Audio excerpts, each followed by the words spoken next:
What drives a man to simply vanish from a stone tower, surrounded by nothing but the relentless, churning gray of the Atlantic Ocean?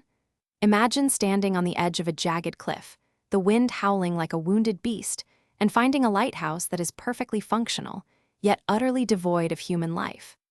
This is the haunting reality of the Flannan Isles mystery, where, in December of 1900, three seasoned lighthouse keepers stepped off the face of the earth. When the relief ship finally breached the thick, rolling fog, they found the lamps trimmed, the wicks cleaned, and a meal left untouched on the table. The clocks had stopped, and the heavy iron door was locked from the inside. There was no sign of a struggle, no bodies in the churning surf, and no reason for them to have abandoned their post during a storm that had not even arrived yet. Their last log entries were the most chilling detail of all. These were harrowing accounts of a tempest so terrifying that it drove grown men to pray for mercy, despite the clear, calm skies reported by passing vessels at the time. Some believe they were swept away by a freak, mountainous wave, a wall of water rising from the abyss to claim its prize. Others whisper of madness, a dark, internal collapse triggered by the crushing isolation of the crags. But the silence of the Flannan Isles remains absolute, a heavy weight that leaves us shivering in the dark, wondering exactly what kind of entity finds sanctuary in a place where light is meant to guide, but only serves to reveal the void. What would you do if you arrived at your post, only to find the door locked from the inside and a meal still warm on the table, but the room completely devoid of life? It is December 1900, on the remote, jagged outcrop of Eilean Moor in the Outer Hebrides. Three lighthouse keepers, James Juquet, Thomas Marshall, and Donald MacArthur, had vanished into the thin, freezing air of a winter gale. When the relief ship finally anchored in the cove after a delay caused by the storm, they were greeted by an eerie, unnatural silence. There was no smoke rising from the stone chimney, no signal flag flying, and no welcoming party waiting on the landing stage. Upon entering the lighthouse, the relief crew discovered a scene that defies logical explanation. A chair was overturned, suggesting a sudden, violent disturbance, and the heavy iron gate leading to the gallery was found locked. Even more chilling, the logbook entries recorded the days leading up to the disappearance with terrifying detail. The men wrote of a storm so fierce it moved them to tears and prayers, yet official meteorological reports from that specific time frame describe calm, clear seas. Some suggest the men were swept away by a rogue wave while working outside, yet that theory leaves the locked door and the untouched, melancholy journals entirely unexplained. Where did three seasoned, disciplined men vanish to, and why does the lighthouse still echo with the weight of their final, unspoken terror? How can a vessel survive the fury of the Atlantic without a single soul on board, yet remain in a state that defies all logic? On December 4th, 1872, the British brigantine Dei Gratia spotted a merchant ship drifting aimlessly through the choppy waters of the Azores. This was the Mary Celeste, a ship that would soon become the most enduring ghost story of the maritime world. When the boarding party crossed the gap between the two ships, they stepped into a silence so profound it felt heavy. The cargo of industrial alcohol remained largely untouched, and the ship was structurally sound, sailing steadily under a tattered, flapping jib. But the crew, including Captain Benjamin Briggs, his wife, their young daughter, and 7 seasoned sailors, had vanished into thin air. There was no sign of struggle, no blood on the decks, and no evidence of a sudden, violent storm. Below deck, the scene was even more chilling, as breakfast remained on the table, as if the inhabitants had simply risen from their chairs and stepped into the void. Some suggest a sudden, terrifying leak caused a panic, forcing an immediate evacuation into a small lifeboat that was later lost to the depths. Others point to an explosion of alcohol fumes that triggered a phantom dread, driving the crew to abandon ship in a frenzy. Yet, the lifeboats were missing, and the navigational records were abruptly broken off. To this day, no wreckage was ever found, no bodies ever washed ashore, and no witness ever told the tale of that fateful morning. The Mary Celeste continues to haunt the history books, a silent, drifting tomb that leaves us wondering what could possibly force a man to abandon his sanctuary for the mercy of the vast, uncaring sea. Have you ever wondered what the final silence feels like when the world suddenly stops making sense? Imagine a vessel adrift in the vast, indifferent expanse of the Atlantic, perfectly intact, yet utterly devoid of human presence. This is the haunting reality of the Mary Celeste, a ship that became a ghost before its time.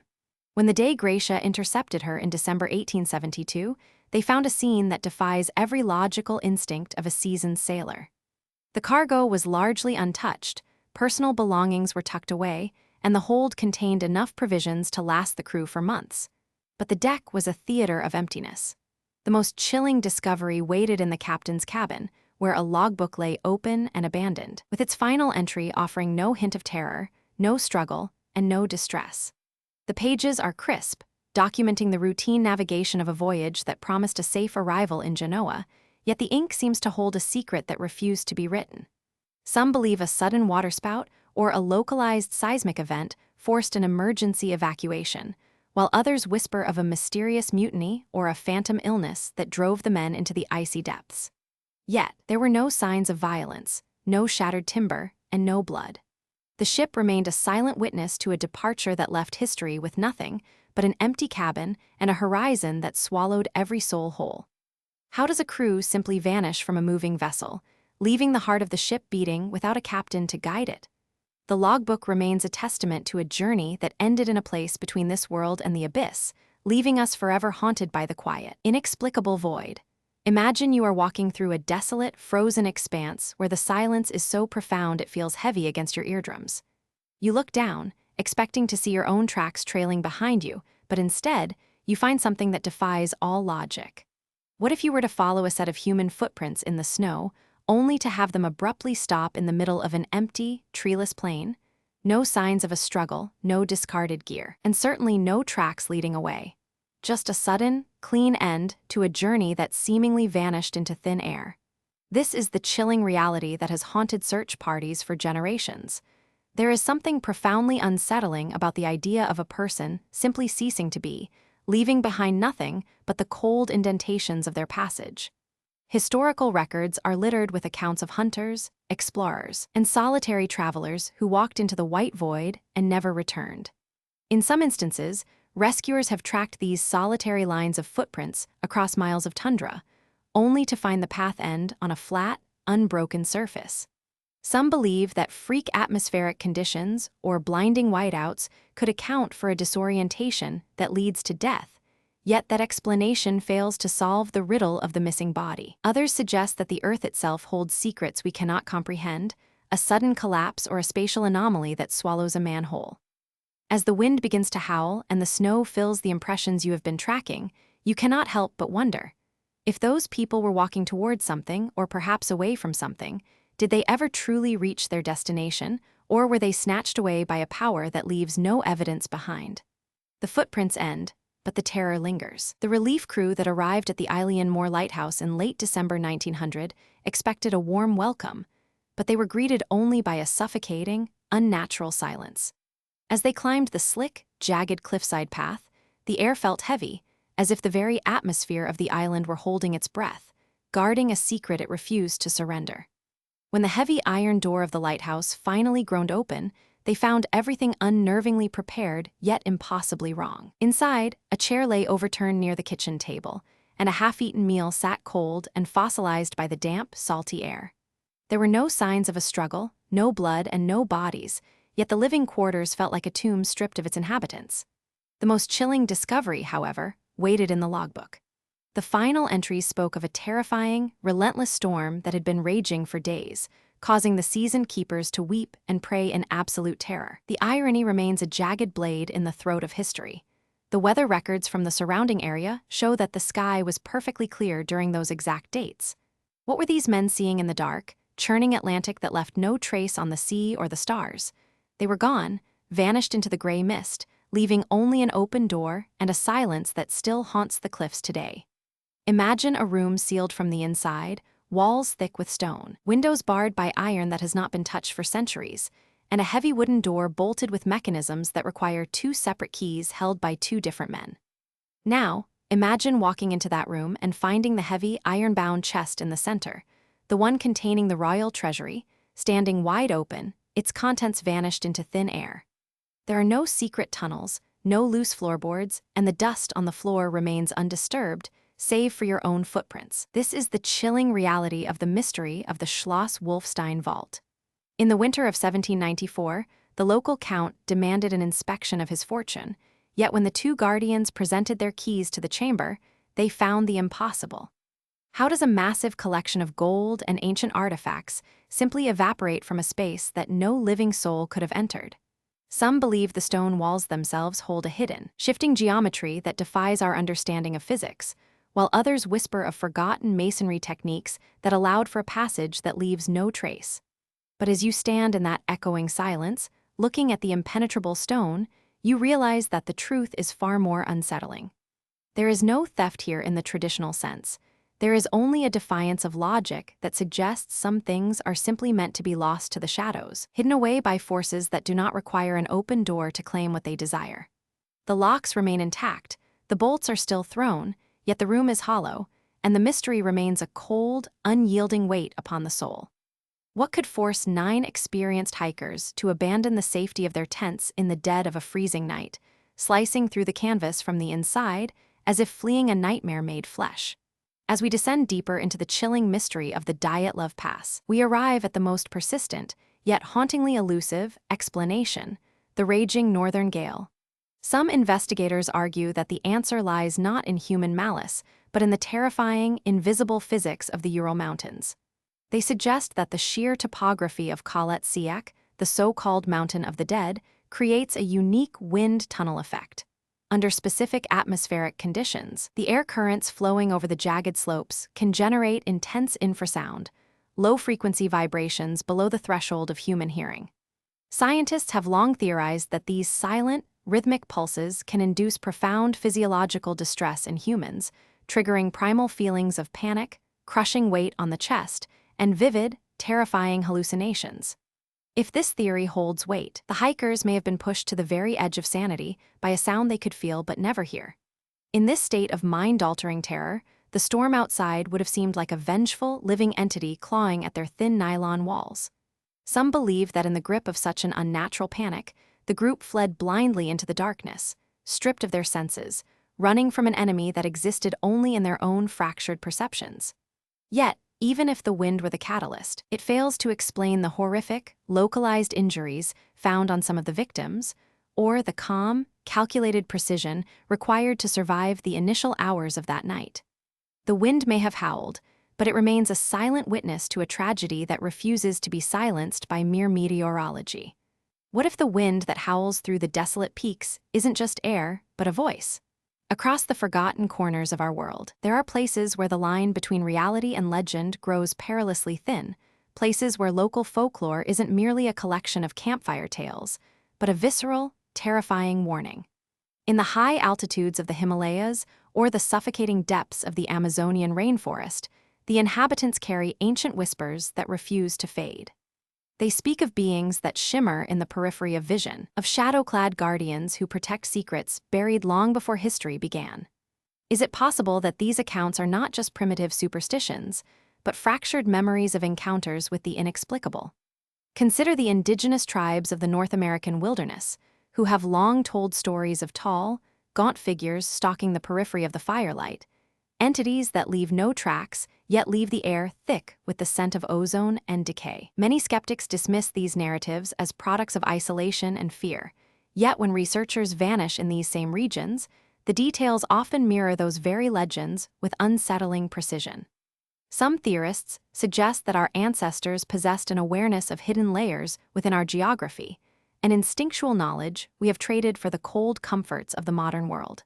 When the silence of the wilderness starts to feel intentional, and the shadows begin to shift in ways that defy the laws of light, perhaps we should stop looking for rational explanations and start listening to the whispers. The mountains, the deep woods, and the vast, unmapped plains hold memories of their own, and sometimes the lore is the only map we have, a map that points directly into the heart of the unknown. Have you ever stood on a jagged coastline at midnight, staring into the abyss of the ocean, only to realize that the horizon is staring back at you with an eye that shouldn't exist? We are drawn to the sea, yet we forget that it remains the final, silent witness to things we were never meant to understand. There is a persistent, haunting account that echoes through maritime lore, surfacing time and again across the globe. It is the phenomenon of the phantom beacon, a strange, rhythmic light seen from the shore that defies every law of navigation. Imagine walking along a desolate stretch of beach, the sand cold beneath your feet, when suddenly, a brilliant, pulsating glow ignites miles out at sea where no vessel should be. It isn't the steady beam of a lighthouse, nor the jagged flicker of a ship's lantern. It is a deep, unnerving amber light that seems to breathe, growing in intensity before vanishing entirely, leaving you in a darkness so absolute it feels heavy. Some believe these lights are the final echoes of ships lost to history, flickering through the veil of time, unable to find their final port. Others suggest it is an atmospheric anomaly, a trick of the gas-rich currents rising from the depths. Yet, those who have witnessed it speak of a feeling of overwhelming dread, a silent command that pulls at the soul, urging the observer to walk into the surf. The light does not just glow, it beckons. Whether it is a lingering fragment of a forgotten tragedy or something more ancient stirring beneath the waves, one thing remains certain. Whenever that light appears, the ocean grows unnaturally still, and the horizon becomes a closed door, keeping its terrifying secret hidden from our world. What drives a man to walk out of his own life, leaving behind a plate of half-eaten food and an open door to a howling gale? On the desolate, storm-battered island of Moor, far off the coast of Scotland, the lighthouse stood as the only sentry against the churning black waters of the Atlantic. But in December 1900, that sentry went blind.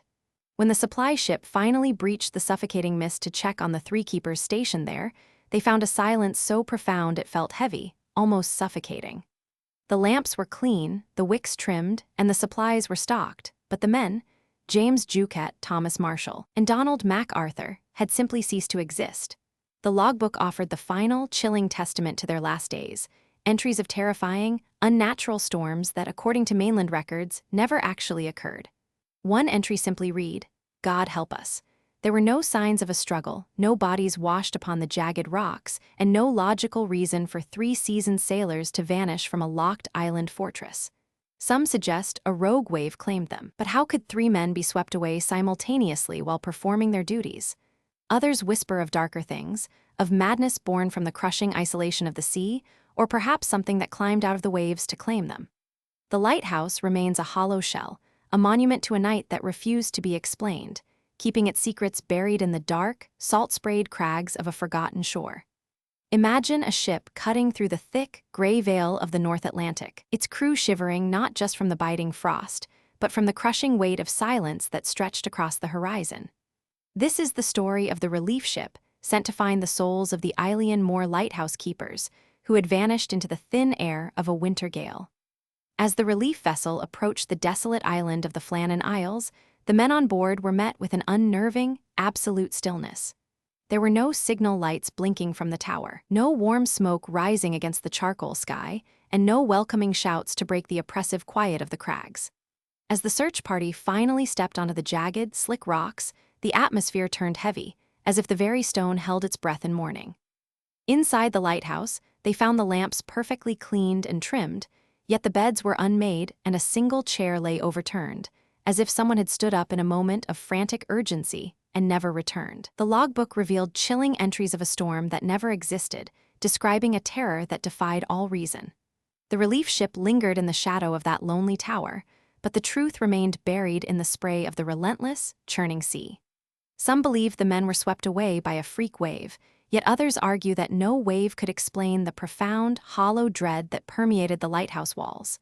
They were not merely lost. They were erased, leaving behind only a haunting question that still echoes against those silent cliffs today. What could possibly drive 3 seasoned men to vanish from a locked fortress in the middle of a calm, frozen night? Imagine a vessel perfectly preserved, drifting silently through the gray expanse of the Atlantic, its cargo hold brimming with precious goods, yet not a single soul remains on deck to guide it. You might think of the Mary Celeste, but history holds secrets far more unsettling than the ones we know by name. Picture a ship found bobbing in the swells, the table set for dinner with steaming mugs of coffee still waiting to be sipped, the scent of fresh bread lingering in the galley. There are no signs of a skirmish, no shattered glass, no bloodstains on the salt-crusted floorboards, and yet the entire crew has simply ceased to exist. It is as if they were plucked from the very fabric of reality, while they were in the middle of a mundane conversation. Some researchers suggest a sudden, localized geological anomaly, or a freak rogue wave that stripped the deck. But that theory crumbles when you realize the lifeboat is still lashed tightly to its davits. There is a terrifying stillness in these accounts, a haunting sense of a struggle that never actually occurred, because there was no enemy to fight. The silence left behind is heavier than any scream. Why does the sea demand such a total erasure of life, leaving behind only artifacts of a routine that was violently interrupted by nothingness? We stare into the abyss, hoping for a trail of breadcrumbs, but find only the cold, unyielding indifference of the deep. What if the crew did not leave? What if they are still there, standing right beside us, rendered invisible by a threshold we cannot comprehend? The ocean keeps its counsel, and the echoes of their missing voices continue to ripple across the dark, untamed waters of our world. What if the greatest civilization in human history did not just fall, but was swallowed whole by the relentless hunger of the Atlantic Ocean, leaving behind nothing but whispers in the dark? For millennia, philosophers, explorers, and desperate dreamers have stared out at the horizon, haunted by the legend of Atlantis. Plato described it as a formidable naval power, a lush utopia of concentric rings of water and land, thriving beyond the pillars of Hercules. Then, in a single day and night of unthinkable misfortune, it vanished into the abyss. Was it a mere allegory for human hubris, or does a sunken continent truly rest beneath the crushing weight of the deep? Some researchers point to the catastrophic eruption of Thura in the Aegean, suggesting a historic precursor to the myth. Others, however, look further west, scanning the seabed of the Azores Plateau, searching for jagged foundations that defy natural formation. There are those who claim to have seen unnatural, geometric shapes rising through the sonar mist, structures that look too deliberate to be simple geology. Could the ocean floor be hiding an entire epoch of mankind, a place where time itself stopped when the tide rose too high?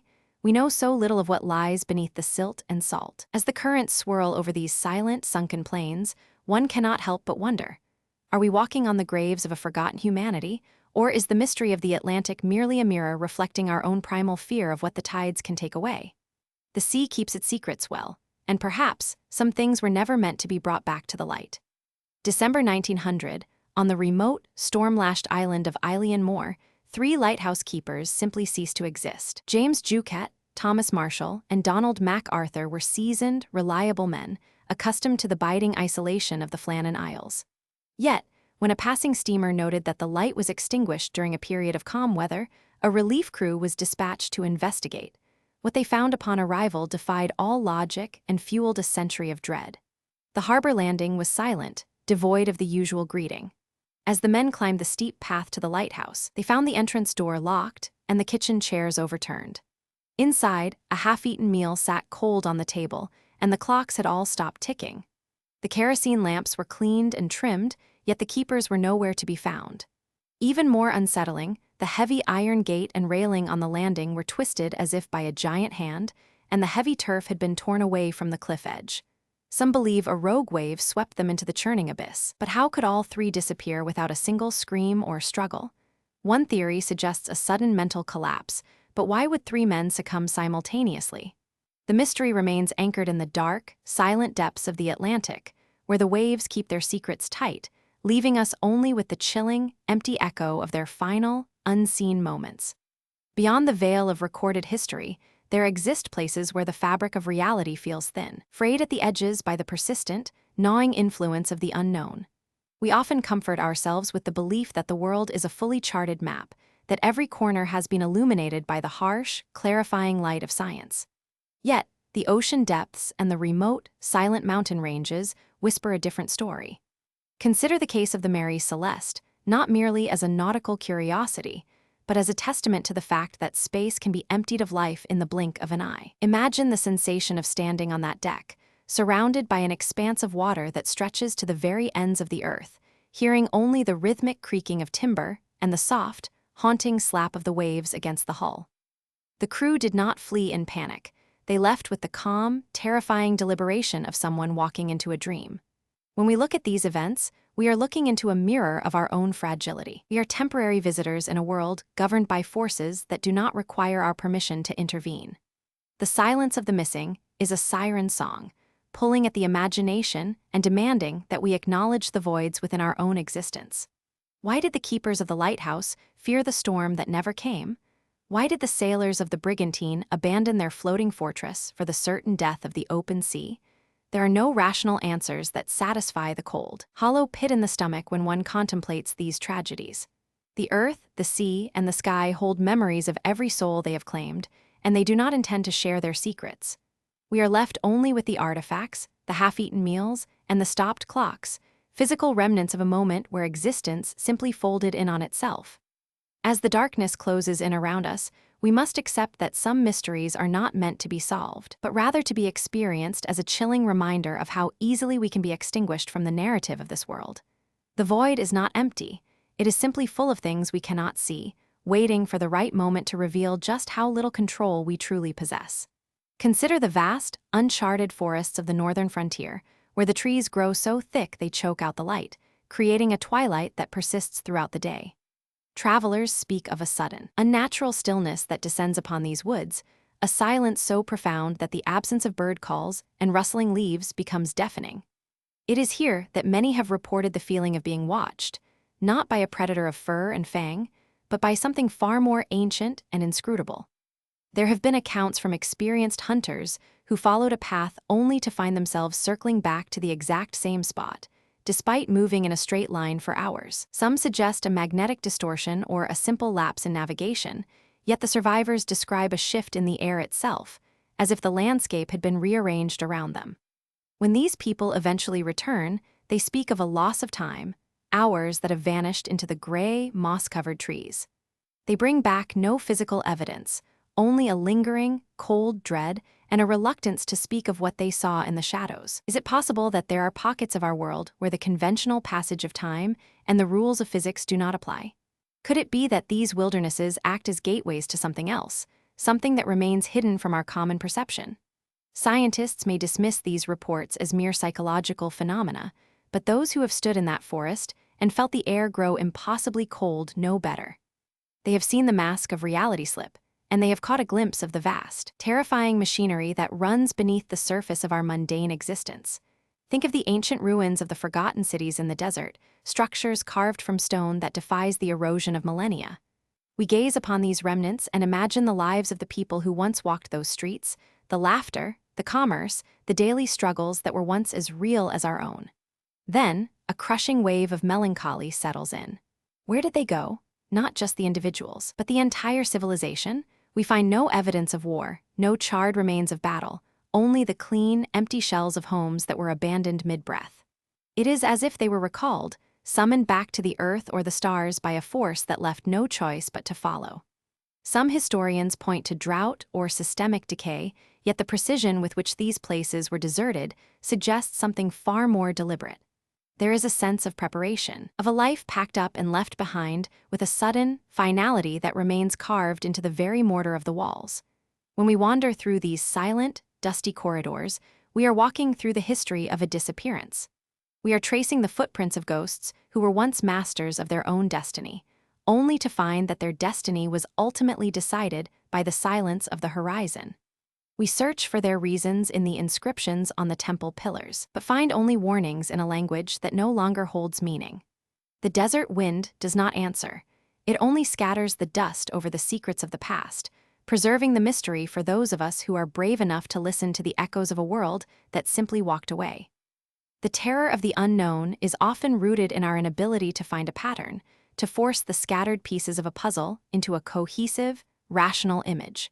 When we study the disappearance of the Flannan Isles keepers, we are trying to force a logic onto a situation that was, perhaps, inherently illogical from the very beginning.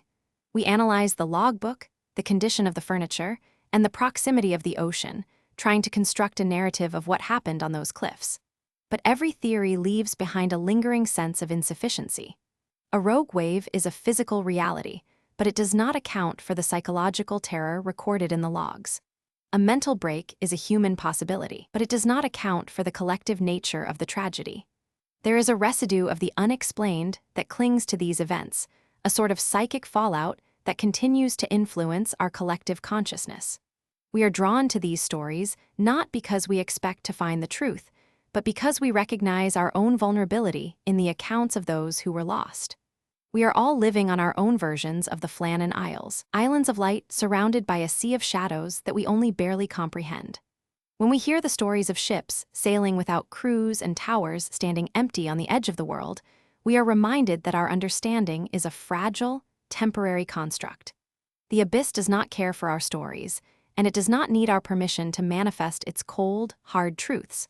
What if there are entities that exist in the gaps of our vision, beings that share our space but remain hidden by the limitations of our biology? This is not a concept found in the realm of modern digital vanity, but in the deeper, darker folklore that has permeated human culture since we first learned to tell stories around the fire. It is the fear of the unseen, the dread of the empty corner, the intuition that the silence is a presence, not an absence. Think of the accounts from explorers in the high Arctic, where the light plays tricks on the mind and the ice creaks with the weight of something that sounds like human footsteps.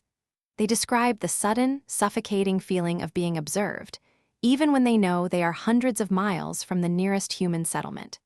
Is it possible that our ancestral fears are a response to a reality we have simply chosen to ignore in our rush toward a more predictable, controlled life? We have built walls of logic to protect ourselves from the chaos, but every now and then, those walls show a crack. A lighthouse keeper vanishes. A ship sails on, empty. A set of footprints stops in the middle of a desert. These are the moments when the curtain is pulled back, if only for a fraction of a second, and we are forced to look at the machinery of a universe that is far more alien than we are prepared to accept. We should not be looking for gadgets or digital data. We should be looking at the world as it truly is, a mysterious, dangerous, and utterly captivating landscape that will outlive our names and our history. Let us return once more to the image of the open logbook on the desk of the lighthouse, the ink still fresh in the mind's eye, the words pleading for mercy in a sky that was as still as a mirror. There is a tragedy there that transcends the facts of the event. It is the tragedy of a life reduced to a footnote, a reality that ends in mid-sentence. When we die, we hope to conclude our stories, to have our final word, but for the men of Eilean Moor, the story was cut short by something that left no fingerprints and gave no explanation. We are left to write the conclusion ourselves, to guess at the nature of their final moments, but we will always be guessing. We can never know the texture of their fear or the sound of the entity that came to them in the night. The mystery is a permanent fixture of our reality, a star in the firmament of the unexplained that we can never reach, yet which continues to guide our imagination toward the dark, forgotten, and truly profound questions of existence. As long as there are lighthouses that go dark and ships that drift through the waves without a master, we will continue to look into the void, and we will continue to wonder what exactly is looking back at us from the other side. The journey into the unknown is a long and winding one, and the final destination is always, inevitably, the silence we seek so desperately to avoid. Do not turn away from the dark, for it is only in the shadow that the truth becomes clear enough to be felt. The world is full of things that wait, and sometimes the only thing we can do is bear witness to the mystery as it unfolds, knowing full well that we will never be the ones to solve it. And that, in its own way, is the most terrifying truth of all, that some things are beyond us, that they are outside the reach of our reach, and that they will remain there forever silent, forever hidden, and forever, undeniably, real. As you sit in your home tonight, listening to the wind against the walls, just remember that the stories we tell are merely echoes of the truth, and the truth itself is often far stranger than anything we could possibly conjure up in our own frightened hearts. The lighthouse keeps its vigil, the ocean holds its breath, and the world goes on, indifferent to our need for answers, spinning through the dark, eternal, and cold reaches of space, leaving us behind with only our questions and the growing, creeping realization that we are perhaps never as alone as we think we are. And that is where the true horror begins. There is no escape from the mystery. There is only the slow realization that we were never meant to solve it in the first place, but only to endure the weight of its presence as we walk our own paths toward the final, absolute horizon.